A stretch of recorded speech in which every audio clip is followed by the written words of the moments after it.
Hey everyone, hope you guys are enjoying Monster Hunter Rise Sunbreak in whichever platform you're choosing to play it on.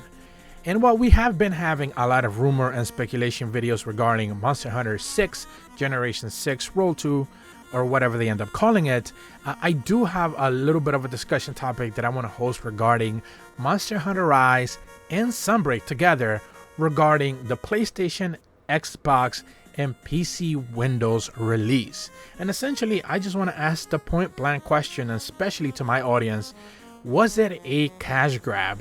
Was it pretty much just Capcom choosing to opt in to get as many sales, potential sales as possible, and try to get as much money for a game that ultimately they didn't really do a whole heck of a lot for, specifically on those platforms? Now, of course, Rise on the Nintendo Switch was a launch exclusive title for about a year. Then it came to PC. Sunbreak launched both on Switch and PC at the same time. And then, of course, just earlier in this year, we got the launch of Rise, and then soon after, Sunbreak on PlayStation, Xbox, and PC Windows. All of the content that was already available on Nintendo Switch, except the amiibo stuff, made its way to the PC version, which we expected. And of course, that content from PC is essentially being ported over to PlayStation, Xbox, and PC Windows. So the argument is, did they ever really add anything valuable to those PlayStation, Xbox, and Windows players, especially since content is still not fully ready up to date? Most likely by the time that this video goes live, we're still waiting for the 4th, 5th, and bonus/6th free title update with all of the patches, all of the extra content to launch on PlayStation consoles, Xbox, and PC Windows. And ultimately, they have been treated like second-class citizens. A lot of the content has been utterly delayed, even on top of the PC delays. And then it's just one of those things where, like, you know, not a lot of support has gone their way. Capcom didn't even make a physical release of Rise and or Sunbreak, which is at the very least Nintendo Switch players got to see.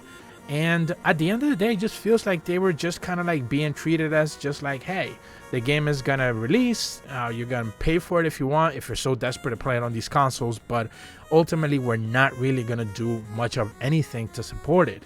And to the point down that I've seen a lot of players, specifically even the players who played Monster Hunter Rise on Game Pass, said that they weren't gonna really actually buy Sunbreak because they didn't feel a lot of the love that at the very least Nintendo Switch and PC Steam ended up getting. And then you have a lot of arguments that I've seen on social media from PlayStation players who are actually hoping for the game to be discounted due to the fact that so much of the content is still missing. We're talking about now Sunbreak, and still the price of the game has not necessarily been like $20 or $25 or something acceptable for players to be able to go ahead and buy. PlayStation holds many sales throughout pretty much all the year, no different than Xbox and no different than the Nintendo Switch eShop, but you haven't seen major discounts for Rise and Sunbreak together to make it a value proposition. Those same packs and bundles you have seen available on the Nintendo Switch for sale for like $25 to $30, both of them bundled together, you don't necessarily see that on PlayStation or even Xbox, with the understanding that there's still content missing. So a lot of players who were even considering buying Rise and Sunbreak on those platforms simply have not wanted to because of the price proposition. And then of course you have the argument regarding lack of cross-play and cross-saves, which I don't really want to spend a minute on or two detailing all over again, but of course just simply the fact that you cannot bring your characters over from the Nintendo Switch version to the PC, or to the PC to PlayStation, or Xbox to PC, or whatever, or vice versa, not being an option, so essentially you're locked out.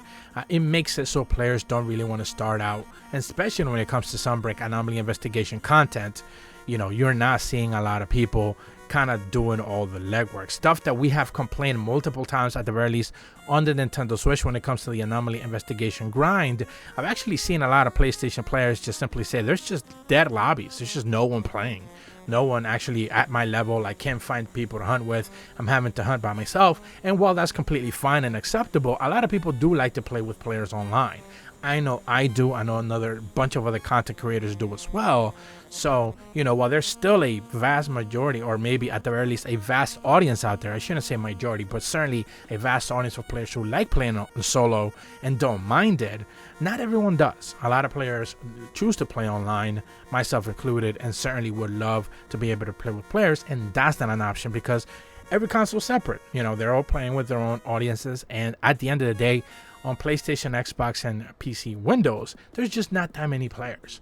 So it feels like at the very least Capcom made probably a miscalculation at the very least of the launch of Rise and Sunbreak. And that's kind of like one of the things that I kind of want to really boil down, because the timing of it was just kind of like weird out of nowhere. It makes me wonder why they never launched Rise before Sunbreak launched at the same time that it launched on PC. If the idea was to just release Rise at the very least on PlayStation, Xbox, and Windows at the same time that they launched on Steam, I think they could have salvaged the situation. A lot of players who ended up playing on PC, which you do see a fair amount of, and some Discord, there are some Discord discussions and subreddits that speak about the PC version of things and are more PC focused. You see a lot of more screenshots at the very least for PC players. Those players most likely would have gravitated towards PlayStation, Xbox, or even Windows, but instead they just chose PC because ultimately it was just a better looking version of the game at the time over the Nintendo Switch, which is understandable. But it makes me wonder why Capcom didn't choose to release it at the time of when they launched Rise on Steam on PlayStation, Xbox, and Windows. And then it also makes me wonder why even at the launch of Sunbreak did they choose to just delay all of the content and not eventually ultimately line it up. Recently I had a video talking, maybe by the time that the video goes live, maybe about a week or so ago, I had a video talking about the potential of like an Amatsu hazard quest, which we know is on the data files for the Nintendo Switch and PC Steam, but that quest is not live on the servers right now. You just can't have access to it for whatever reason. A lot of people have speculated maybe once the patch goes live on PlayStation, Xbox, and Windows, it could actually match up all the content finally, and as a bonus reward for Steam and Nintendo Switch players, they release that quest, and PlayStation, Xbox, and Windows players already have access to it. Not that they're going to be able to do it all that well or efficiently, since they haven't even fought the normal version of Amatsu at that point in time. That content is still not available, once again, on PlayStation, Xbox, and Windows. But maybe it could be a little bit of a celebration for everything together. There's been some speculation being tossed around there. We won't know until August 24th, of course. But at the end of the day, I do have to wonder, what was the big point of this release? Yes, having access to the game on multiple platforms is extremely fine. I have no issues with that whatsoever. This isn't some I'm a Nintendo Switch fans and complaining that the game eventually made its way to PlayStation or Xbox. That's not what I'm talking about. What I am talking is, what did Capcom have to gain from it? Sure, monetary sales to some degree, absolutely, but it doesn't really seem like it made a dent. If anything, it kind of devalued the entire experience. I don't certainly know how to feel at the end of the day from it, and the easiest way to think about it, at the very least for me, and some of the discussions that I've seen happening as of late, is that it just pretty much felt like a cash grab. It launched extremely late in the life cycle of the game. They didn't really end up matching up the content ever, like at the very least PC and Nintendo Switch, at the very least Steam and Nintendo Switch ended up getting.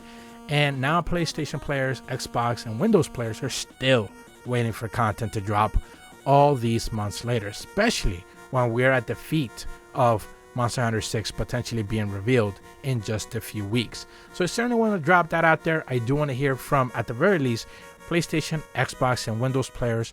How do you feel about this? Because ultimately, you guys are the ones footing the bill, going through all the trouble of actually playing this game on a system that didn't really get all that much support, and it feels like the game has been deader than it actually has been on Nintendo Switch and on Steam. And it is sad, really. It feels sad, because while I have access to Sunbreak on Xbox, I never really felt the need to actually go and level up my character and put all the work and all of that, and unlock all the quests and all the content, because ultimately I just didn't really feel like going through the grind all over again after all the content that I pretty much, Anomaly Investigation level 300 that I did on the Switch. That was more than enough for me. I didn't really feel the need to do that. Yes, I reviewed it on Xbox, Base Rise, Sunbreak on Xbox. I reviewed Rise on PlayStation and on PC Steam, but I didn't really even feel the need to review Sunbreak on PlayStation 5 because it was just too much. At that point, I was just pretty much tapped out and just didn't want to spend any more time on a character that I really wasn't going to ultimately play. And I certainly want to hear everyone's opinions on that. If you're brand new to my channel, though, be sure to leave a like and subscribe. hit the bell to receive notifications when the videos go up, and as always, thank you so much for watching. See ya!